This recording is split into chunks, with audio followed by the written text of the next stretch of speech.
Hello, everybody. Welcome to the Sportlight Podcast. On this week's Sportlight Podcast, we sit down with Adam Hall, the new head coach for wrestling of Utah Valley University, one of the best wrestling programs in the West. And we talk through all the E4A principles. We get to know him as a coach. He's coming from NC State, one of the best wrestling programs in the country. This is someone who is the Pac-10 Academic Athlete of the Year. He is just so incredible, so balanced, and has some strong feelings about the E4A principles. We look forward to you hearing from him. Welcome to the Sportlight Podcast for parents, coaches, and athletes. The Sportlight refers to the time in an athlete's life when they have increased ability to affect the culture around them and the increased opportunity to learn life's lessons through sports. This podcast aims to help parents and coaches capitalize on their athletes' precious time in the Sportlight. The Sportlight Podcast is brought to you by Especially for Athletes program. Coach Hall, thank you so much for taking the time to join us. It's awesome to have you here in Utah Valley, where our home base is, and we're excited to see what happens with Utah Valley University Wrestling. And so I just wanted to ask you a question just right off the bat. You're new to our community. You're coming from NC State, if I remember correctly, which is a powerhouse in wrestling, and you're coming here to Utah Valley. And I would just love to know some of the things that are important to you as a coach, some of your philosophies, what you would want people to know about Utah Valley Wrestling and what you and your team are bringing to Utah Valley. Well, first of all, thanks for having me on. I know you've had a number of people on this podcast, and I know you have a number of people who listen to it, and you said you use clips and just in various ways for education and motivation. And I think that's great. So I really appreciate being able to come on the podcast. But yeah, no, it's been a great ride so far, 4 months in, and finally have a staff that is surrounding me and a new group of guys, and everybody will be together here in another week. We start school a week from Wednesday. And so things are rolling. But just to, I guess, lay the foundation for you and for people to understand, I finished up at NC State with the national tournament ended the 23rd, and I was out here in Utah the next weekend, and I met with the team April 1st. And I gave the team a few things that I was going to do right away, 3 things that I was going to do by the end of the summer or the beginning of the fall, and then 3 things that I was going to do indefinitely as long as I'm the head coach at UVU. And right away, just built out a schedule for the guys, just told them, what the spring and summer would look like and for what what they should expect. And I actually addressed the guys in workout clothes, because as soon as we were done, I was like, let's warm up, let's get going, Yeah. And I think it just set the tone. You just want to set the tone right away, because I think people come in and everybody else around them is looking to, all right, what's next? Who is this guy, and what's he going to do? And just providing direction and support in that way is really important. And when you ask, who I am, I'm very much I try to be a transformational coach, and instead of more transactional, or not as much, I'd say, authoritative, but I mean, providing structure is very important, and I'll get into that more later. But really just meeting the guys where they're at, and I mean, I'm trying to understand who they are, and they're trying to understand who I am. And you've heard the quote, "People don't care how much you know until they know how much you care." Right. And so, really just starting out and getting guys going and getting off on the right foot. And, I told them I was going to do a couple other things right away, and it was building out a new staff, which I've done so far. And Timmy McCall is my head assistant. We coached together at NC State for 5 years. One of my other assistant coaches, Andrew Hochstrasser, he's a Utah native from Tooele. He and I were teammates at Boise State, have that connection there. And then I wanted to find another younger guy who had a good presence in the room, maybe newer to coaching. It'd be a positive. He was still competing. It just, everything kind of worked out really well. My third assistant, Joey LaValle, he's still planning on competing, but he's also from the Nevada area, and his wife's actually from California, and so it was a big plus to be able to get somebody from this area and be another state to be able to recruit out of. But also, I know they were probably looking to get back closer to home because they've spent the last couple of years in Pennsylvania at Lehigh at their RTC there, their regional training center. And so just building out the staff, and it hasn't really dropped yet, but I've also got one of my other former teammates back with us, Jason Chamberlain, having part-time as our regional training center coach. And it's just the regional training center for people who don't know or understand is college guys and post-grad guys who are trying to make world and Olympic teams, and just having a separate coach. It's kind of like a club. But basically an extension of our staff who is able to coach guys in the off season, and then our college guys, and then also our post-grad guys who are sticking around. And we have 3 guys who are also that I got on board as well. Two of our guys are former UVU wrestlers, Isaiah Delgado, and then Demetrius Romero, who's an All-American here. And then Joey, like I said, is continuing to compete. So just building out a new staff. And then the last thing, like I said, was just bringing in new people. I told our guys it'll do a couple things. It'll elevate them. They needed new training partners, fresh blood to push them and help them move forward. Or I said, if you're not doing the right things, other people will do the right things and are hungry, and they may take your spot. And that's part of life, and understanding that. And you either get better or you get passed up, delivering some truth, but also coming at it like I'm here to support you. I'm here to coach you up and teach you and set the bar high, And so those few things right away just really set the tone and foundation. And at the end of the day, you can talk about culture, and it is everything when it comes to businesses, companies, families, and we are a family here. And just building those relationships was important, but I really feel like there's 3 things that surround a good culture, a good company, a good business, a good family, and that's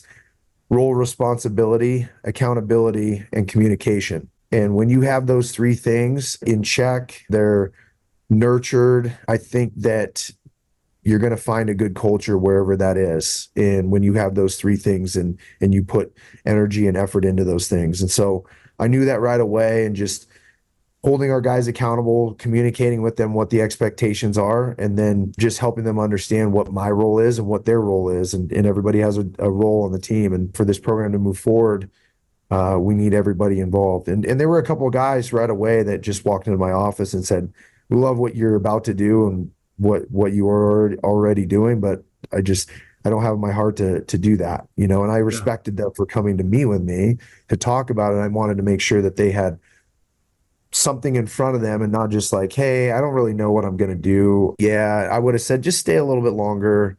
Just come back like until you figure things out, because you may find that passion, that love again, And we had a couple guys who did. There were, I think, a couple guys who were on the verge of probably hanging it up, and you could see it, you could tell, but over the course of a few weeks, a couple months, like some life came back to them, and just somebody new coming in didn't really know what to expect, but it ended up being a good opportunity for them to continue with the sport. So those were a few things right away. Yeah, a few things by the end of the summer, beginning of the fall. And I'm still working on those. Obviously, I wanted to meet with every guy intentionally, and just tell them like my door is open. And a number of guys have really taken advantage of it, and just wanted to understand their expectations and help them understand mine. Because I told our team, I said, if you don't have, I want you to, number one, I want you to just process what your goals are this year.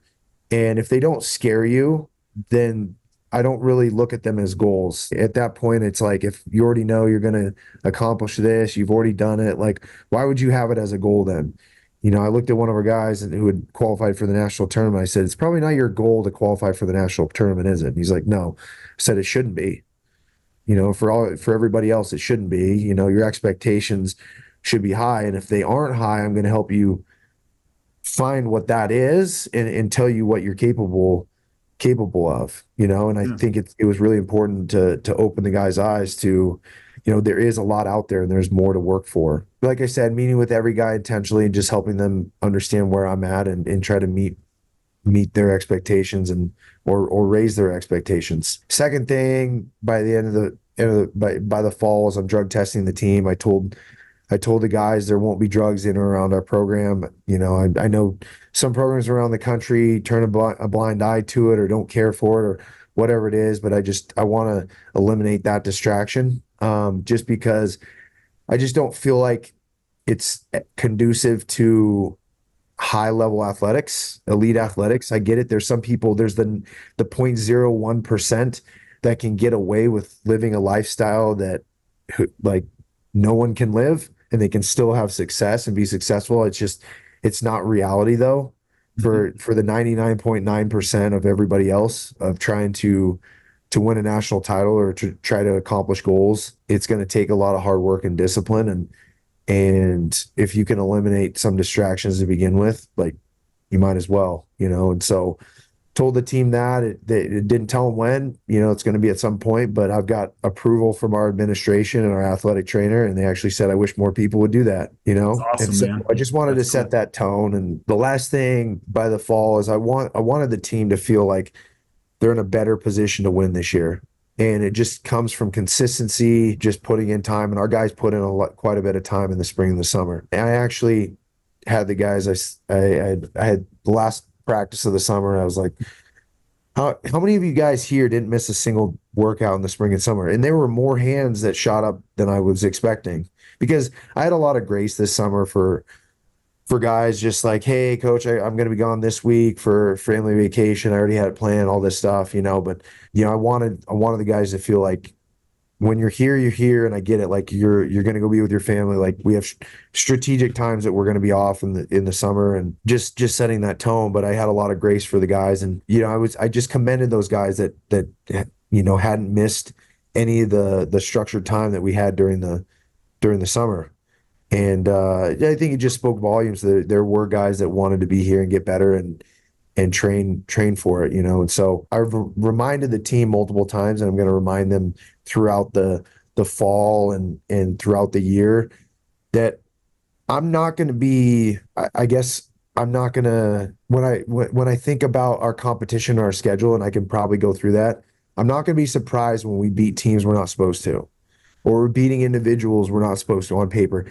Because I said, number one, shame on you if you let a ranking, somebody's opinion, somebody sitting behind a computer dictate your success or what you're trying to accomplish this year. Number one. And number two, I said, I expect to beat teams that maybe nobody else outside this room is expecting us to beat, but like I expect to beat them because I see what we do and I know what we're doing and I know the progress that we're making. I know how good some of the guys in the room are.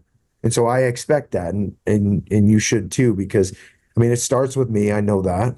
It starts from our staff, and just help, like, these guys need to feel and realize that we're not just in it to do it. Like, we're trying to win. And so, like, preparing these guys the way they need to be prepared and just helping them grow is everything. And I want them to see it. And they said, look, your confidence is built on consistent training.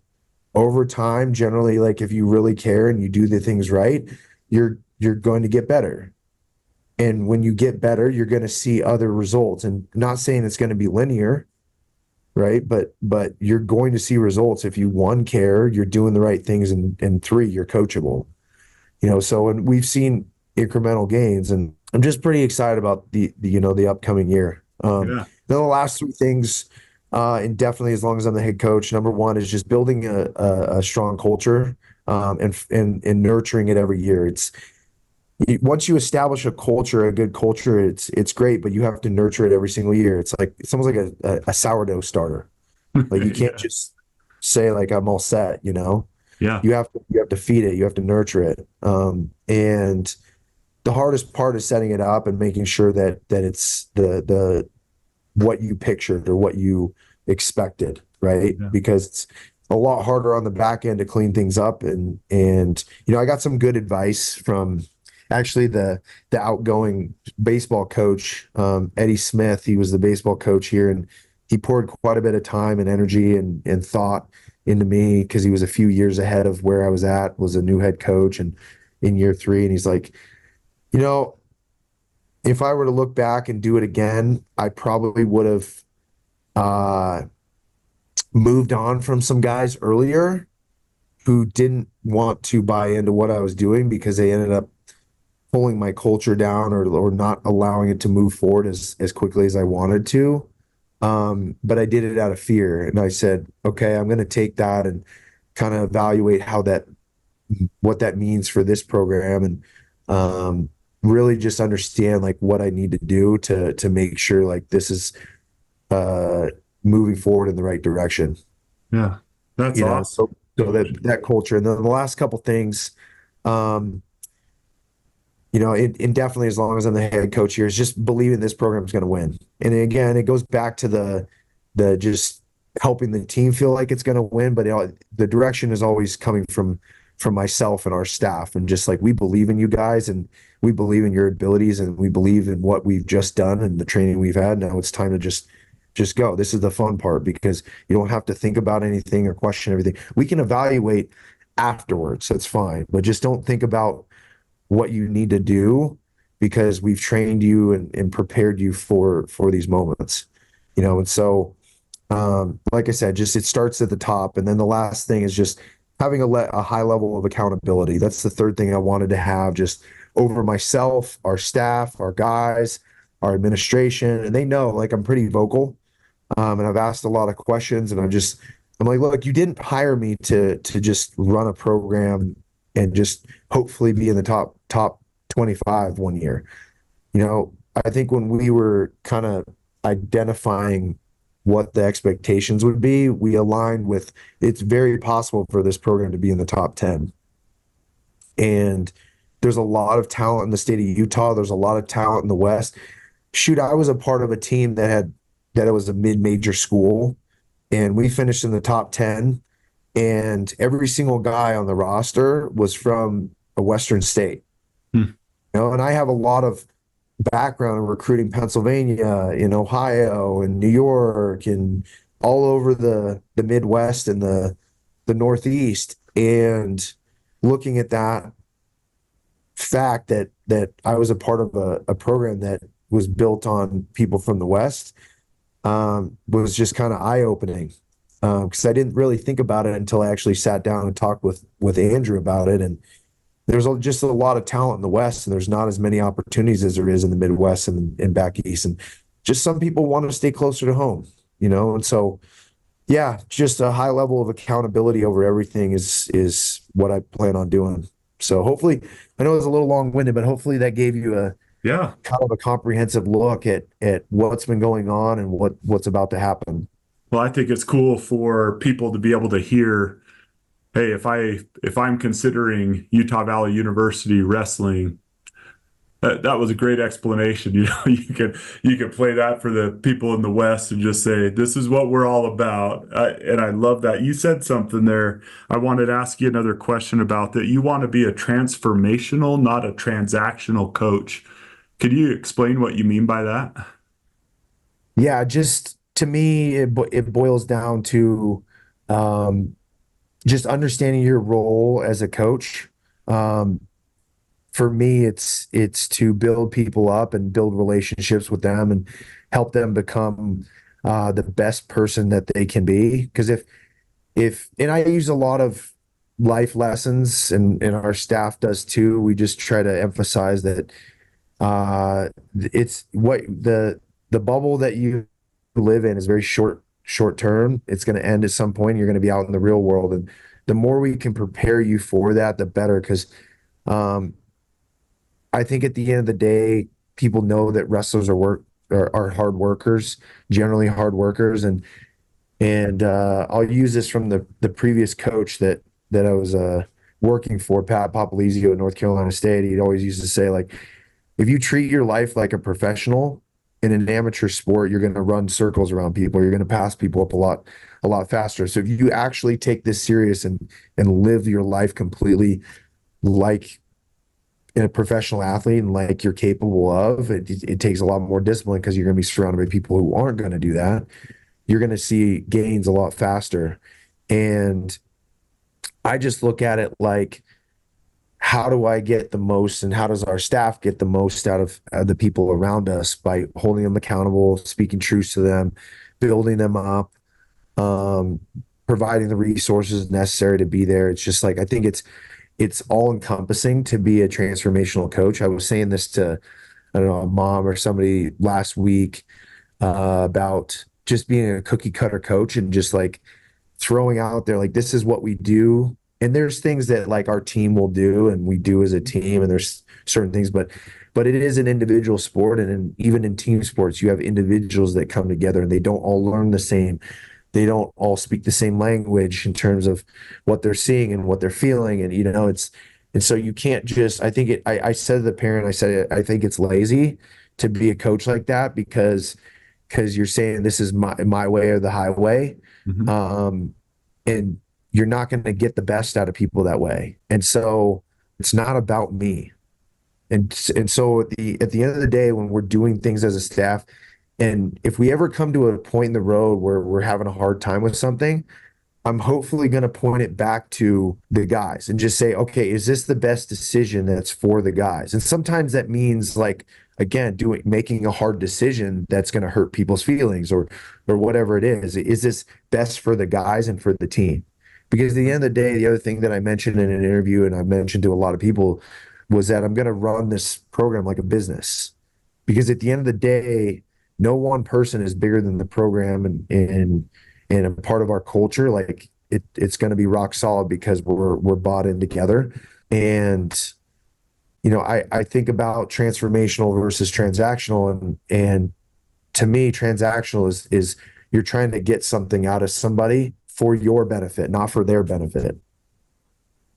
And I think, like, I'm not in this really for the accolades. The accolades are nice, but I want to look 30, 40 years down the road and have a lot of relationships that I look back on and have communication with a number of people that I coached or met along the way. And just, you built a lot of great relationships, because at the end of the day, like, you can't take your money, you can't take your trophies or accolades to the grave. And so, like, what are you taking with you? Right. And so I think that's something that needs to be, like, reminded daily, weekly, monthly, seasonally, and so yeah, I think that's I guess cool. my definition. Again, it's long-winded, but I kind of have to talk about it, because you can't just, you could just say, oh, transformational is you're building relationships, and transactional is you're trying to get something out of it. Yeah, it is. But what does that mean? Yeah, no, I love that answer. And I love what you said that your coach used to say. I mean, really, we try to take the promo to this podcast says that the purpose of this podcast is to help young people learn life's lessons through sports, and then to learn the position they have as athletes and how they can help and lift others. And it is true. We cite this study that was done by an Ivy League school, I forget which one, but it's like the average earnings of even a high school varsity athlete versus their peers is they're just so much more successful in life. And I think a lot of it is because they learn to work, they learn to accomplish, they learn to set goals, they learn to keep going when they don't want to in order to accomplish something great. And then they realize, okay, I know how to do that. Now all of a sudden they're in the business world, and these life lessons, when other people are packing up and going home, they're saying, no, man, there's stuff that needs to get done here. Yeah. And they know how to push through. They've learned that carrying weights above their head, running upstairs like I've seen wrestlers do, like some of those crazy times where they're sitting there trying to build endurance. Now that endurance is applied to business life, to family life, to being a father, a husband, a mother, a wife. And so I love that, that if you'll just treat your profession as though you're a professional athlete, and put that same energy and drive, it does so much. Yeah. No, absolutely. I 100% agree with that. And, you try to motivate the guys, but you also have to humble them too. Cause I think at the end of the day, I've seen a number of guys move on from programs that I was a part of and had a ton of success because they were willing to do things that normal people weren't willing to do. There's a guy coached at my previous school that went on to he was a paper science and engineering major, and went to a paper mill, went back home, went to a paper mill, and within 2 years was running it because he would send me videos of him in the office on a Saturday, and he's the only one in the office just getting a few extra things done. And I get it, like people try to balance their lives and have families and different things. He was in a position of his life to work, to put his head down and work, and it paid off for him. And you can, it's countless examples. And what I really like is UVU Wrestling has a really good mentor program, and it's a lot. Utah has the #1 economy in the country right now, and it shows. There's just a lot of opportunities to stay around here, to live, to train, to get better, to go to school. Yeah. And we've built up a really good network, and I have a few guys to really lean on, and that's JD Jepson and Sean Warren, who built up the mentor program. And we have over 20 people who in various industries and that either know somebody in other industries and connected to wherever they need to get to if they can't personally help, or they're going to help in whatever way they can. And for instance, one of the guys who just graduated this last year, Jacob Armstrong, he went through a career was just riddled with injuries, and he got to know a mentor who was a physical therapist, and because of that, because of the pain that he went through, he's now going on to physical therapy school and wanting to give back to people in that way. And I want people in our program that are going to be giving back and not just always taking from the resources that we have here. And what I mean by that is, I told our guys, what you do is relatively hard. This out here, the wrestling, because I'm pointing towards our wrestling room that's right out of my office. What you do is relatively hard. Don't forget that there's actual hard, and there are things that are out there. You're in a small bubble. You're an elite athlete that has a lot of resources and help. And yes, it's really hard, but just don't forget that a single mom of 3, like, that's really hard, right? And next week, plan on taking the team to a children's hospital. And I told the guys, I said, an 8-year-old with leukemia doesn't choose that hard, right? That's what you do is relatively hard. This is what they're going through is really hard, right? Yeah. So just giving the guys some perspective before they go into this year, because sometimes you get wrapped up so much in yourself that it's suffocating, it's nauseating, it's anxiety raising, all these things. And it's like, don't forget about the people around you, because it's going to help you take some of that pressure, that edge off, because we're in this together. And also there is life outside of you. And a lot of times it's a lot harder than what you're doing. Yeah, and we're gonna talk a lot about that, Adam. And in fact, I want to go to something. I've talked to you a little bit about the 4 core principles of especially for athletes, and one of which, and some people may not know this who are listening to this podcast, and it's not something that you would come out and you would be like, yeah, let me tell you who I am, but you were the academic athlete of the year for the Pac-10, and went on after your college wrestling career and completed a master's degree in sports management at Columbia University and coached there while you did that, and then went on to NC State. It sounds to me like academics is something that is important to you, and at the same time, you're this accomplished wrestler, right? That's doing these things. And so you, like the athletes that we meet with a lot, you have to juggle your time. You have to set priorities. That takes a level of sacrifice to be able to be the level of athlete you were and the student that you were. I'm just curious. We call that winning the hour, getting the most out of every hour of every day and being present where you are. What did you learn throughout your journey that helped you to be an accomplished athlete, an accomplished student, and still, be a good person to others, like you were just talking about doing with your team? I'm just wondering what insight you've gained in your journey that would help young athletes do the same. Yeah, there's a few things that kind of came up right away that I was thinking about. Number one is just having a support system. I was at a camp last week, and I told the kids, I said, look, whether you're 5 years old sitting here or you're 15, it's all the same in terms of who you surround yourself with. Again, cliches here, but you heard the quote, like you're most like the five people you spend the most time around. Hmm.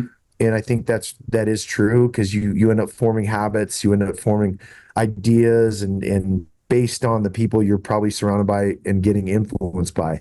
And so I was very fortunate to have parents who were not only supportive but held me accountable. And I needed it. I was hyperactive all over the place, and I'm fortunate that my mom was very much a stickler.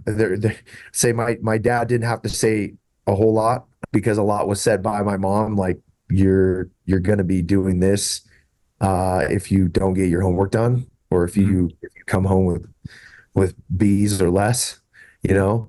And so there was just that level of expectation. I've set that level with our team, not to get too far off track, but I asked our team, is it unreasonable to get a 3.2 at our school? And not one person said yes. And so I said, fine, then that's the standard, And I said, you oftentimes are setting yourself up for success when everything outside of the room is taken care of or compartmentalized, meaning like Outside the room, meaning outside the wrestling room. outside the wrestling room. Yeah. Yeah. So when you walk through that door, and I heard a great, I went to Boise State, and I was fortunate enough to be there when a great coach, Chris Peterson, was there in his growing years before he left for Washington. And he always told his athletes, like, when you're on the field, be on the field. When you're in the classroom, be in the classroom. When you're in study hall, be in study hall. Be present. And it's so hard because you think about how hard it is to lock in and be involved and be focused. It is difficult. And so I think, again, having a network around you is really important to surround yourself with. And I think for me along that way, it was just making sure I had people I trusted and people who would pour life into me, but also just pick me up. Because as as hungry as I was and how energetic as I was and how focused I was, like everybody's human, right? And one good quote that I heard, and I've since used it with our team is don't rely on motivation because motivation ebbs and flows. Rely on consistency.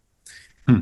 And I think that's really anything. That's parenting, that's coaching, that's running a business, whatever it is. Like motivation comes and goes, and some people are more motivated than others, but rely on consistently good habits, And so when I talked about being present, I'm going to emphasize that to our guys. I want to put up a whiteboard outside our room so guys can like write down thoughts or whatever.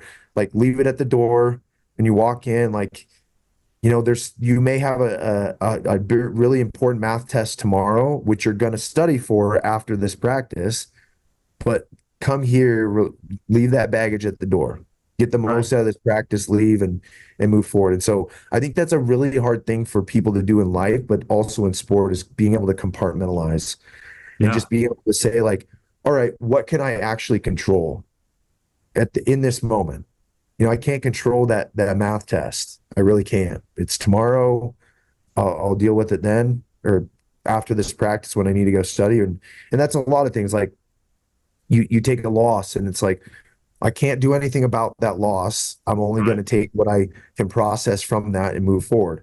It's the same thing in business. Like I got scolded by my boss. Like, okay, why? One, if he didn't really care, he probably would have just let it slide, like whatever it is, but he got on you, So again, think about that, compartmentalize like what you need to do to move forward. So hopefully that gives like somewhat of an idea about because I've had my fair share of ups and downs, and I've had my fair share of people who have poured into me. And there's some people that are the reason why I'm sitting here talking to you, and I'm a head coach at a program right now, because there were times when I was maybe getting out of coaching or maybe getting out of wrestling in general, Mm-hmm. That's awesome, man. In fact, that's why there's these shirts that say win the day and stuff like that. And it's just kind of like, it's not that simple, right?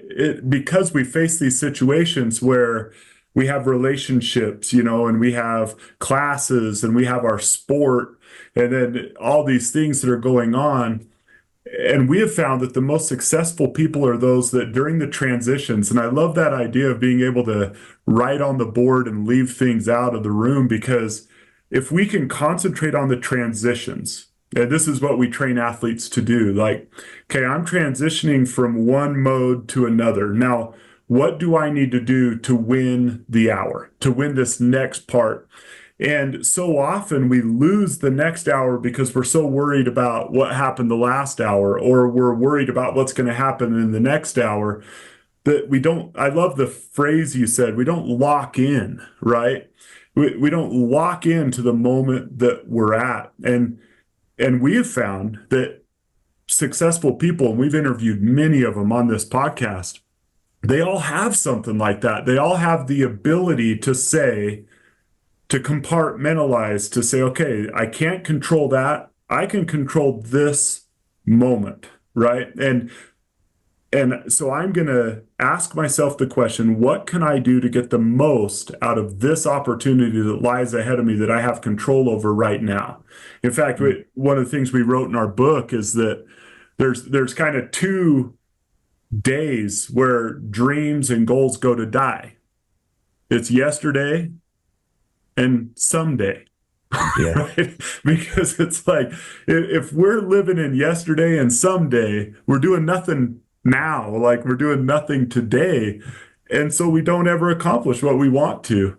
And that's just, I love the lock in. You got to lock in, you got to compartmentalize, you got to leave it at the door.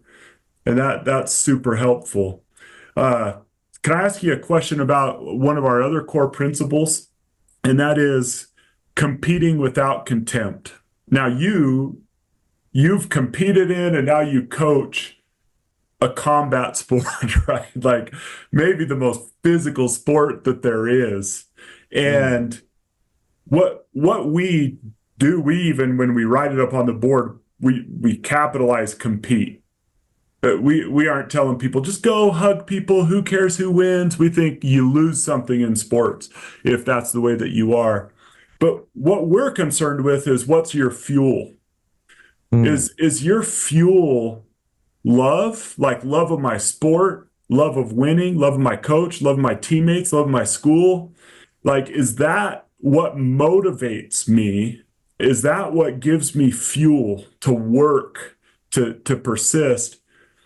Or is it hate of your opponent? Because when hate becomes your fuel, then all of a sudden you start doing things you shouldn't. We've seen recent clips of, wrestlers slugging someone after the match, after they just got beat on the mat, and things like that. That's the hatred coming up.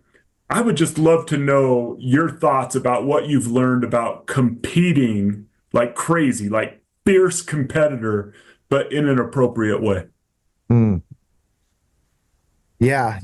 That's a great question. Just thinking about a few things right away. Number one, just who and what you're competing for. I'm a man of God. I'm a believer, and I didn't, develop a relationship with God until college. And I think looking back, I wish I would have done it sooner, just because I had so much pressure on myself that was doing this for myself, or for my parents, or for people around me, my coaches. And the reality is, like, I'm human. Everybody's human. We're going to fail. Like, people are going to fail you, right? And so the people are going to let you down. You're going to let yourself down. So, like, if you're rooted in just sport, which is so hard for elite athletes and elite coaches, that it's just like, this is the life that I know, and the only thing I do know, and the only thing I do know is to work and to pursue something. But again, it's going to end at some point, and you're going to lose, you're going to fail. And it's like, if the sooner you can understand that your identity shouldn't be rooted in wins or losses, I think the more peace you're going to have, and the better results you're going to have, because you're not wrapped up in the result as much, knowing that my life is going to go on after this point. It's at some point, like, it is short-lived, and whatever I have, I'm very blessed. And any accomplishments that I do have, it comes from somebody greater than myself, because at any moment this could be taken away.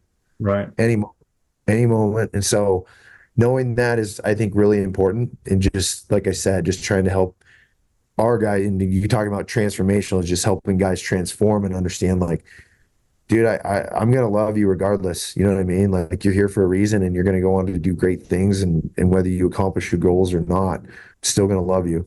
You know what I mean? Yeah. You're a great human being, not just a great wrestler. You know what I mean? So don't forget that.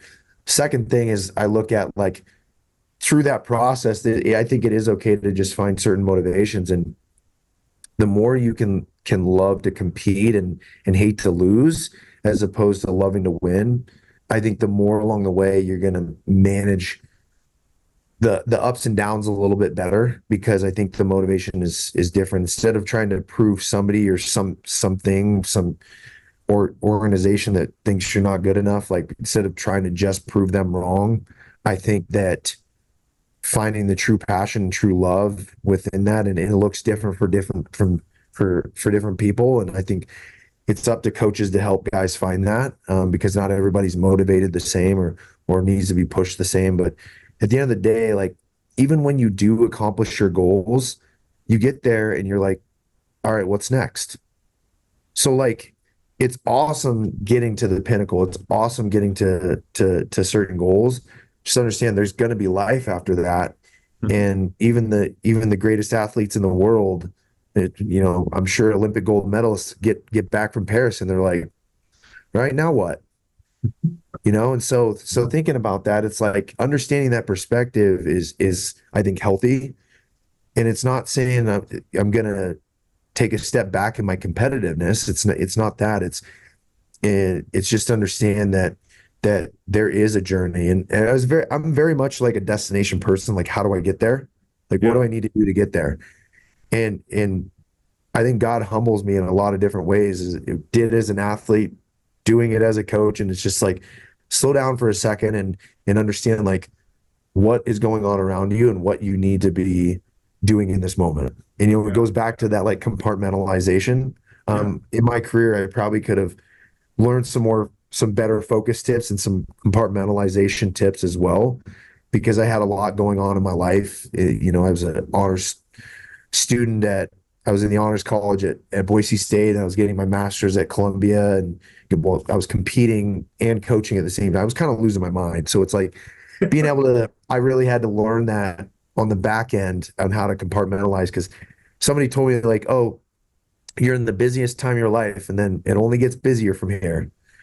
Like, I didn't really understand that. And then I got married, then I had kids, then I became a head coach at a program, you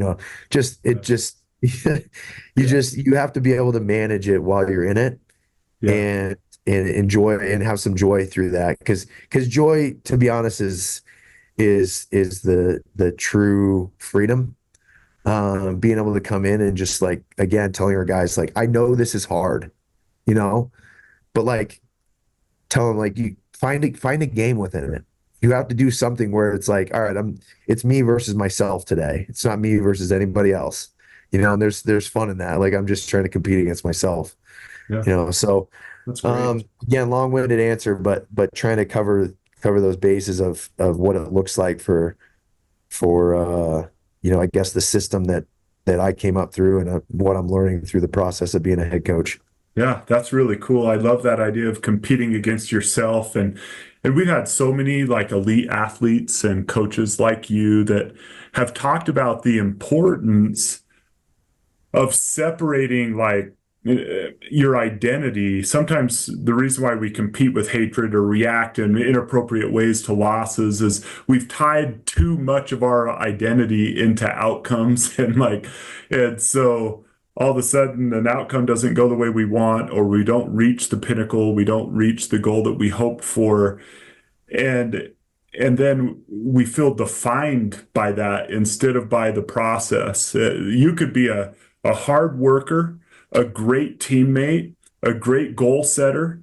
You could be relentless. You could be kind. You could be building and not qualify for nationals, right? Yeah. And so we put here, okay, I'm going to qualify for nationals. We've built all this stuff and become much, much more of everything listed in that first list.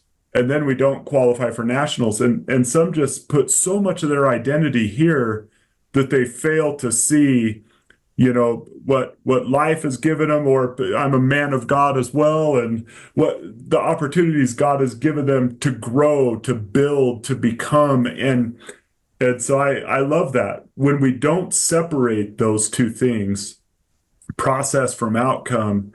I think it does leave us more vulnerable to do stupid things, to compete in hateful ways, to cheat, to do all those things, because this becomes more important. The outcome becomes more important than the process and what we learn from the process. So that's awesome. So this goes right into our next principle, really. And we wrote in our book, and I wrote you this as we were preparing for this podcast, but one of the greatest gifts that sports gives to athletes is the opportunity to respond to failure. Because I honestly believe you've probably read, the Carol Dweck, the writings on grit, and how grit is the number one attribute in successful people, right? It's not that they're smarter, it's not that they're, have a higher IQ, all these things. It's most often the most successful people are those who have grit, the ability to persist through difficulty. And so one of the greatest gifts that sports gives to athletes is the opportunity to respond to failure, to respond to losses, and in a way where they get up and they do what they have control of and move forward. And man, I've wrestled before in my life up until high school, and I know it's honestly the most exhausting sport I've ever participated in. But it's a gritty sport, right? Like it is. And so our principle is to build resilience.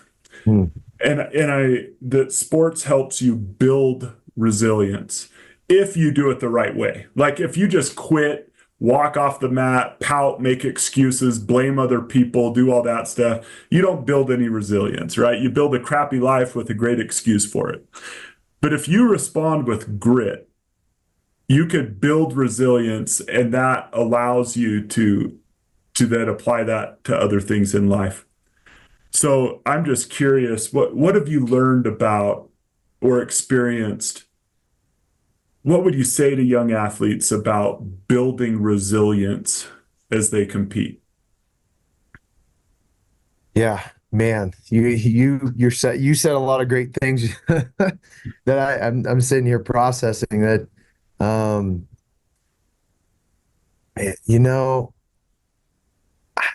I think it starts with showing up each day. Just telling our guys, like, you're not going to feel great every day. And to be honest, like, if you're lucky to go to the national tournament healthy and not sick, like, you're starting out a lot further than quite a few people. And so I think a lot of that comes down to gratitude, just gratefulness, because very few people get to do it to start with. And again, if you're not going through something, then you're very blessed. And if you are going through something, you can't look at it in a way like, why me? Why now? Why this? Because then you're missing that moment when, and you hear it quite a bit from just athletes overcoming very big things in order to accomplish goals. And I think the examples are out there, and it's cool to be able to see other human beings be able to do it. And every human being is capable of overcoming adversity. And so I think looking at it like there will come a time when it won't come down to anything the coach says or does, or your buddy, your parent, anything around you. It boils down to, like, at a certain point, you decide that you're going to move forward through the adversity. Yeah. It like they say, it either makes or breaks you. And not to say there are definitely moments where I failed and I didn't overcome it.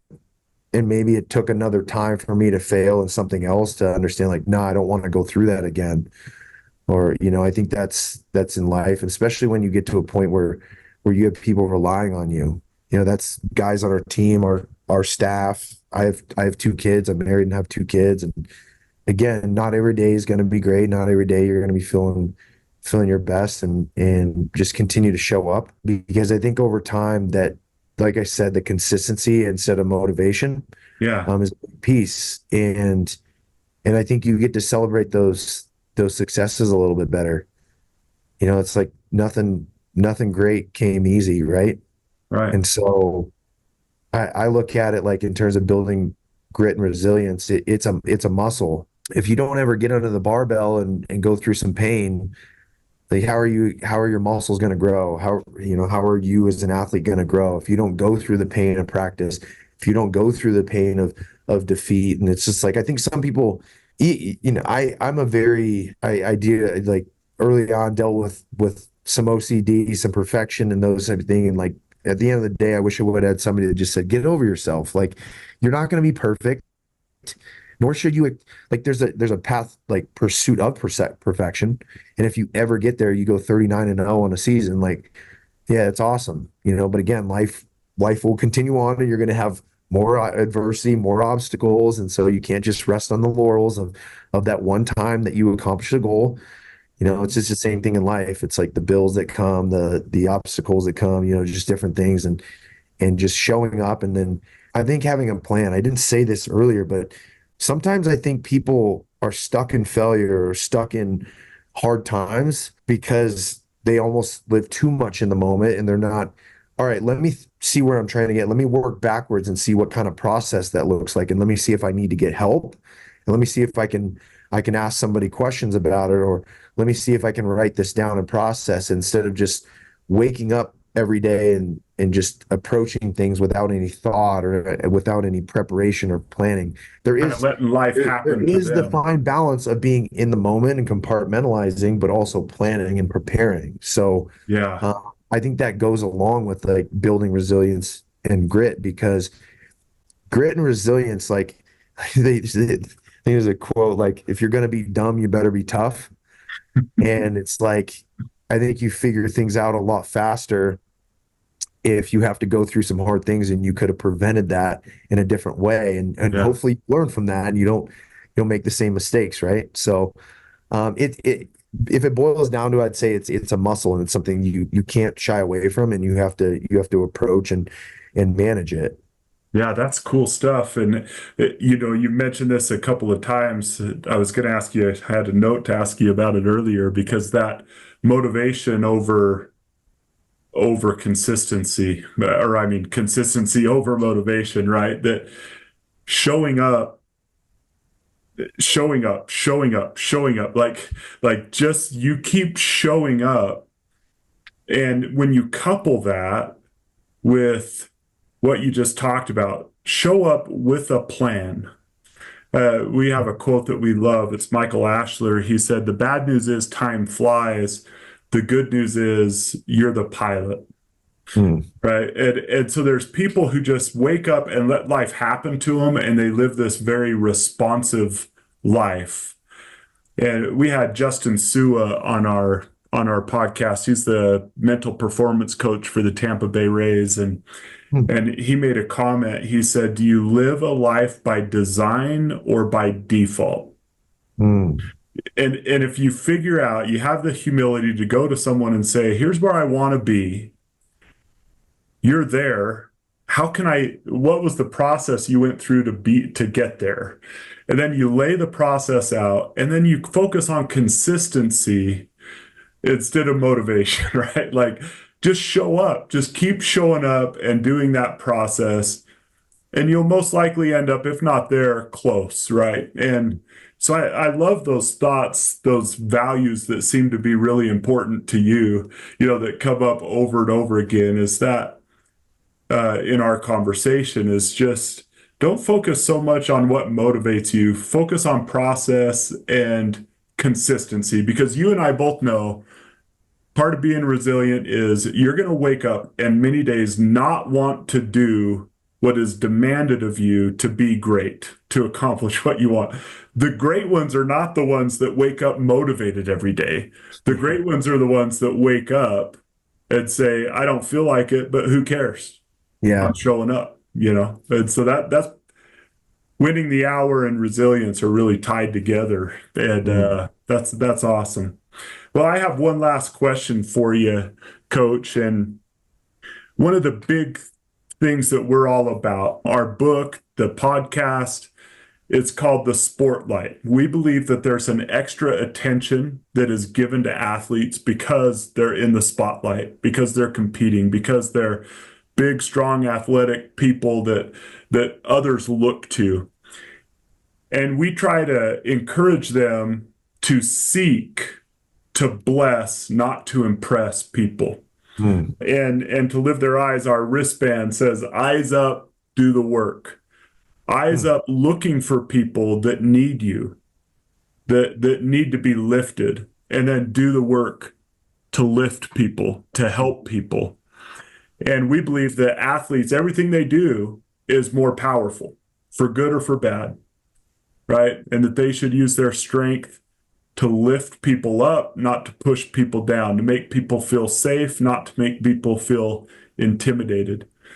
And it's been amazing. The athletes in this area, you're going to get to know a lot of the Utah athletes and others, but they are awesome. They look out for people. And I'm just curious, you've competed at the highest levels. You've been part of the NC State coaching staff, which is one of the best wrestling programs in the country. And you've seen the impact that athletes could have on their culture, their community. What would you say to our young people about using their position as athletes to create a good, loving, safe culture at their schools and in their communities versus the opposite, which sometimes happens, unfortunately? Yeah, I think it starts with, like I said earlier, communication. I think sometimes going through the process, going through the struggles, going through the successes, and just being able to talk about it. Oftentimes when I get into like the middle between something and like I'm hearing one thing, hearing a, like, can we just talk about it? And oftentimes it's like he will hide from well, I'm hearing that he's saying this. Well, I'm hearing, well, let's talk about it. Like, let's not be afraid of just like being able to talk about it. Just like, this is how I feel and this is how I feel.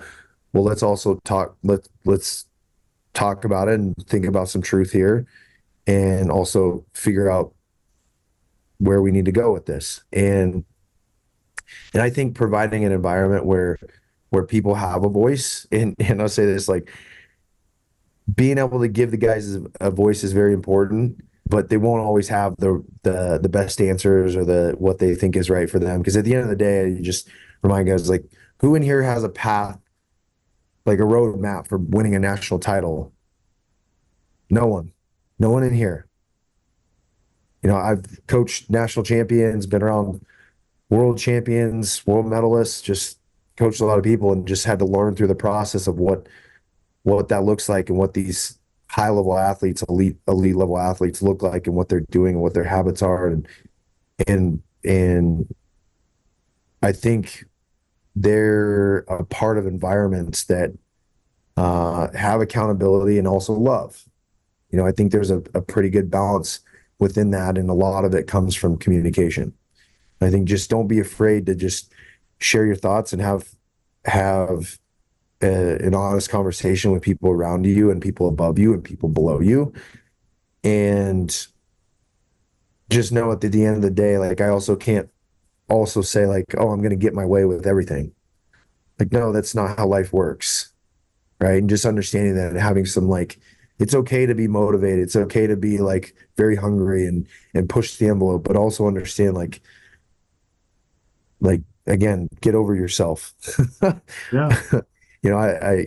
So I think having the right dose of like accountability and love, because you can't just break people down and beat them down and just keep them down. Like, if you want to see them grow, if you want to grow, like you have to build them up, And so, yeah, I think just having a lot of balance and communication.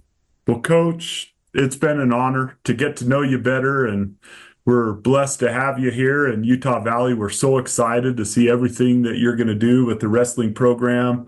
One of the largest university now in Utah, and one of the best wrestling programs in the West, and you bringing your experience from out east and west, and everything you've accomplished and done. We are so excited to see what happens with Utah Valley Wrestling, and to have such a quality individual. When I met you, and earlier this year at an event, and had got to know you and talked to people who knew you, a lot of people just said, you got to meet this coach. You got to have him on your podcast, because he's your kind of guy. That's what people said. He's your kind of guy. Like, he's an E4A guy.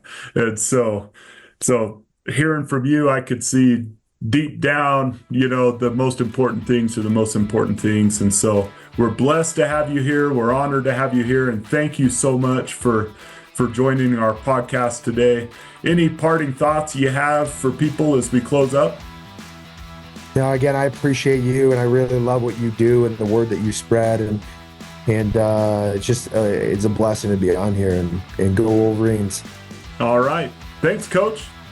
Thank you, everyone, for joining the Sportlight Podcast. As always, keep your eyes up, do the work. This has been the Sportlight Podcast from Especially for Athletes, sponsored by Coca-Cola. You can learn more about Especially for Athletes by visiting the website at especiallyforathletes.org. You can also learn more about the book, The Sportlight, by Shad Martin and Dustin Smith at especiallyforathletes.org/book.